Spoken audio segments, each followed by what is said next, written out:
to commune again with the older ancestors.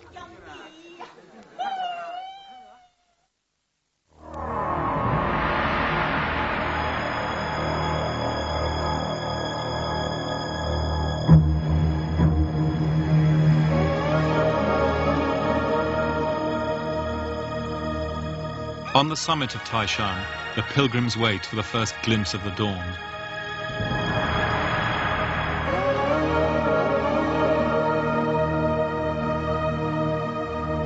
It was up here that Chairman Mao proclaimed the East is red.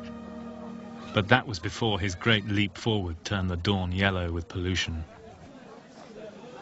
The first emperor surveyed his kingdom from here as the sun rose and announced, "Now I've united the whole world." Confucius said simply, "Now I realize how small the world is."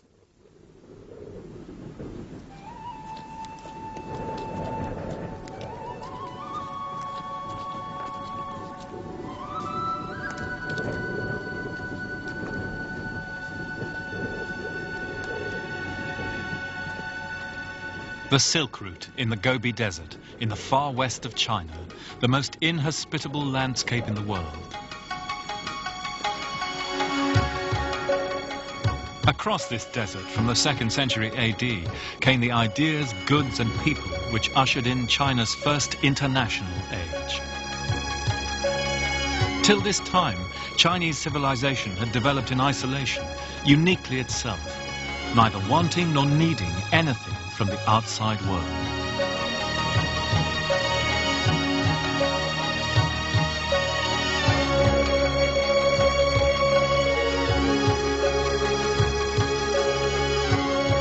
But now contacts opened up with Central Asia, Persia, even Rome, but especially with India.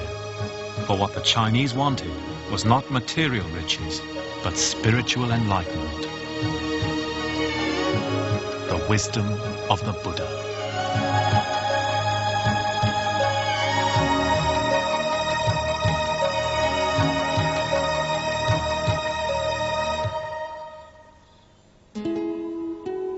The Chinese never developed, perhaps never needed, an elaborate theology of their own. Indeed, the Western idea of a personal God is utterly foreign to them.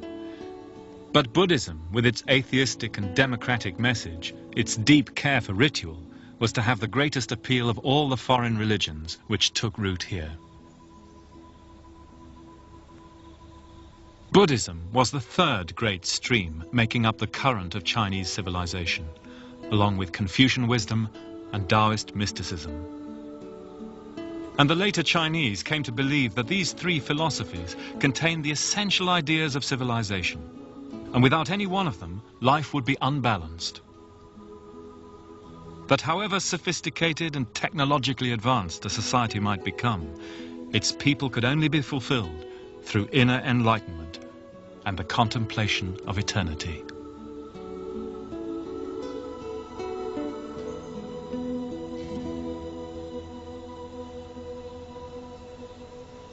In the Qing Dynasty, Chinese scholars went on great missionary journeys to India to bring back authentic texts and relics of the Buddha. And in this little temple, in a secluded valley outside Xi'an, are kept the ashes of the most famous of those missionaries, Xuanzang. Some of the texts he brought back from India in the 7th century are still here.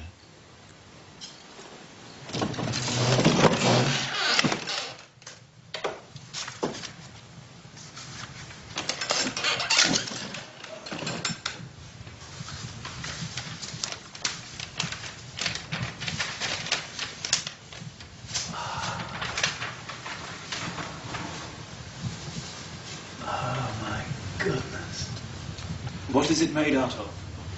它是用什么做的？它是用印度的一种巴布洛树，巴布贝洛一种树叶子做的。It's made of palm trees in India. Palm leaf. Palm It's leaves. palm leaf. Yes. And the script. This script is not Sanskrit, is it? What is the language? 他说这是什么文这是印度一种古巴的，很古巴 ？The Asian Pali. This is Asian Pali. Ah, I see. Does he know how many books Xuanzang actually brought back to China from India? 他说：“您知道不知道玄奘法师总共从印度带回来多少本书啊？” Xuanzang brought 650 books back to Xi'an for translation. Rucksack on his back, a lamp to light his way. It's rare in history that we can pinpoint the very moment when one great civilization goes out to learn from another.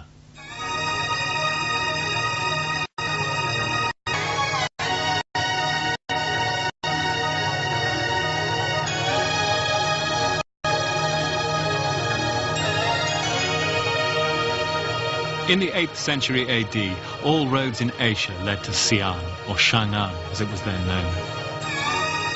It was the greatest city in the world, rivaled only by Baghdad and Constantinople. Its vast square laid out like a chessboard. A huge ritual enclosure, Chang'an's central boulevard was 4 miles long and twice as wide as today's avenue, which leads to the city's bell tower.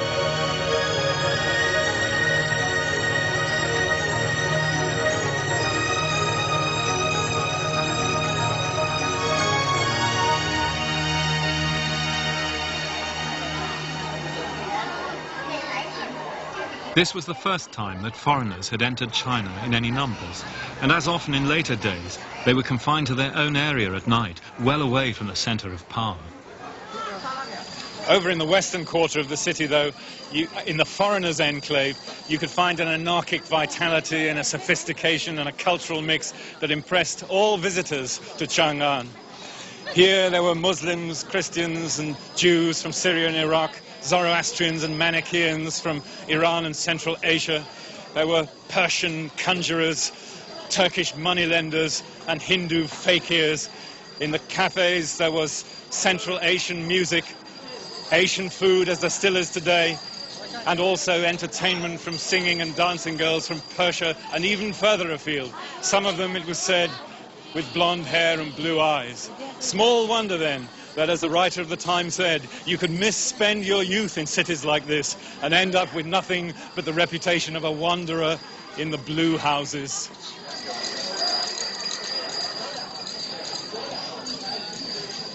In Chinese eyes, the Tang Dynasty was above all the most golden of the many golden ages of their poetry. An art whose roots go back to the shamanistic magic of the Bronze Age.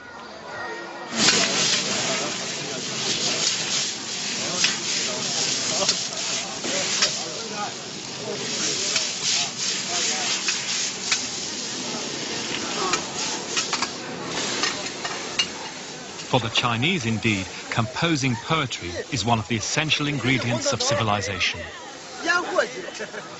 But if we could choose a single career to symbolize this first international era of Chinese culture, then it would be perhaps the great poet Li Bai, or Li Po as we know him in the West. Li Po was the product of the Silk Road. He was born not in China but out in Central Asia and spoke one of the Turkish languages. He spent his early years as a wandering soldier of fortune before he found his opportunities here in the greatest city on earth. He was a magnetic personality, irascible, self-taught, flashing eyes, a fearsome voice, and a heaven-sent talent. He was a prodigious drinker, too. The story goes that he died falling drunk into a river trying to catch at the reflection of the moon. But Li Po wandered through the music halls and the cabarets and restaurants of Chang'an and the other cities of China, his ear tuned not only to classical poetry, but to folk songs and ballads and the latest pop music coming hot out of Central Asia on the caravan trails. He was always an outsider. He refused pointedly to sit the Confucian examinations, preferring to do it, as he would have put it, his way. Always an outsider, but still today among the Chinese people, along with his friend Du Fu, their best loved and their best known poet.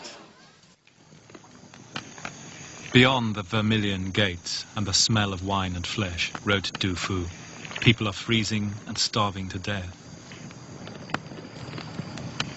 In thousands of villages, they harvest only weeds, while the women do the ploughing. The people of China can face any test, if only their leaders treat them humanely.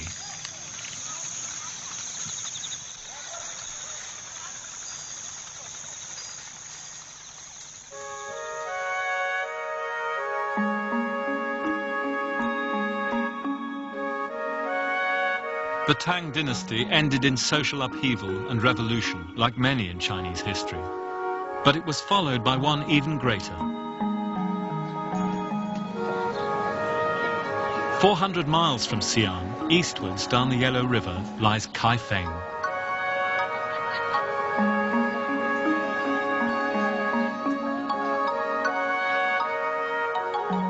In the 11th century AD, Kaifeng was the capital of what is regarded as the peak of Chinese civilization, the Qing Dynasty, a golden age unsurpassed in world history.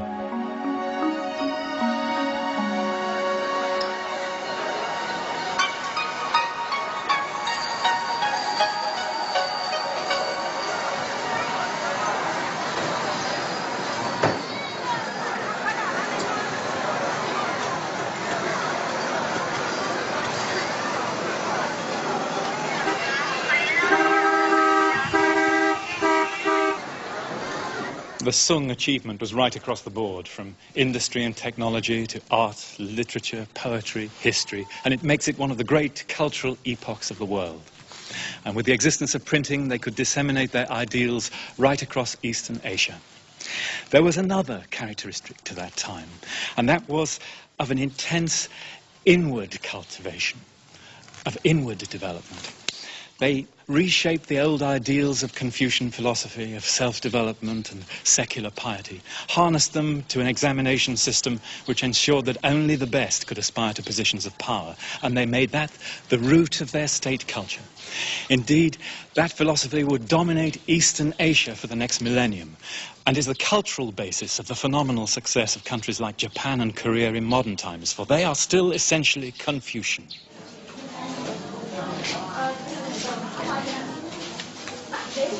Here in Kaifeng, as everywhere in today's China, 40 years of communist rule have not severed these deeper beliefs. Reverence for ancestors, filial piety, Confucian virtues are all coming back into the open now that freedom of worship is once more guaranteed.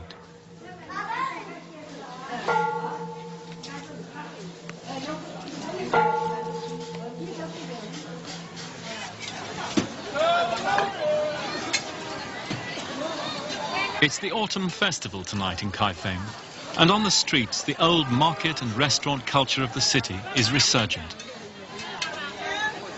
Here in Kaifeng in the 11th century are the origins of another of China's great gifts to humanity, its cooking.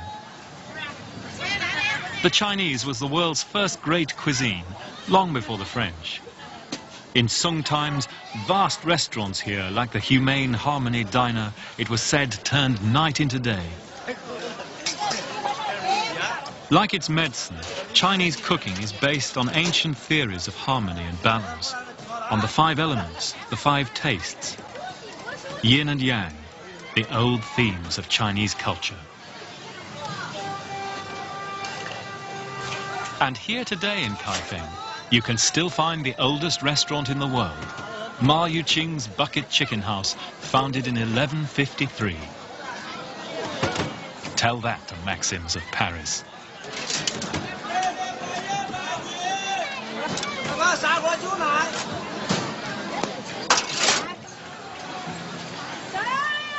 A cuisine is a whole way of seeing the world.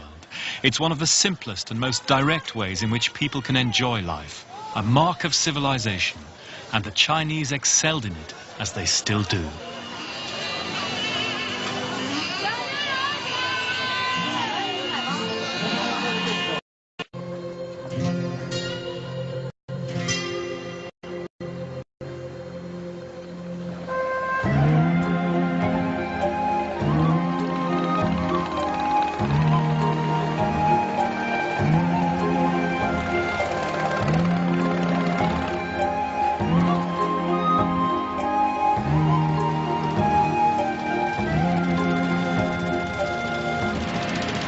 In the 13th century, when European visitors came in numbers to China for the first time, they were still open-mouthed at what they saw.